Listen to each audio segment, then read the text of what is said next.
সম্মানিত দর্শক শ্রোতা, দেশ এবং দেশের বাইরে থেকে আপনারা যারা সংযুক্ত আছেন, আমাদের ভিডিও দেখতেছেন এবং শুনতেছেন, সবাইকে আন্তরিক প্রীতি শুভেচ্ছা নিয়ে শুরু করছি আজকের প্রতিবেদনে অংশ নেয় আপুটির জীবনের গল্প কথাগুলো আজকে আপনাদের মাঝে তুলে ধরব।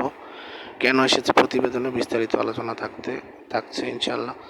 তো আপুটি কোনো সহযোগিতা চায় না, চায় একজন ভালো মনের মানুষ। ওনার বর্তমান বয়স 19, পড়াশোনা আপনার ষষ্ঠ শ্রেণী পর্যন্ত পড়াশোনা করেছে। পরিবারে উনি বড় মেয়ে, ওনার আর একটা ছোট্ট বোন আছে।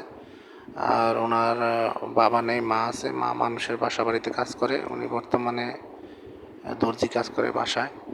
আর নামাজ কালাম পড়তে পারে, কোরআন পড়তে পারে। ছোটো বোনটি পড়াশোনা করছে মাদ্রাসাতে। তো এমত অবস্থায় ওনার গার্জিয়ানহীনতার কারণে আর আর্থিক অসচ্ছলতা দুটো মিলে আপনার বিয়ে শাদী বসতে পারছে না বা করতে পারছে না, ভালো কোনো দায়িত্ববান বা ব্যক্তিও পাচ্ছে না।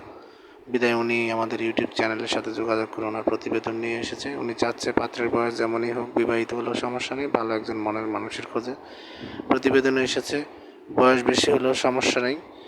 আপনারা যারা দেশি প্রবাসী ভাই যারা আছেন, এই ধরনের পাত্রীর খোঁজে বা আগ্রহী আছেন, স্ক্রিনে দেওয়া নাম্বার আছে, ওনার সাথে কথা বলে ওনার নাম, ঠিকানা, ডিটেল সব কিছু জেনে নিন।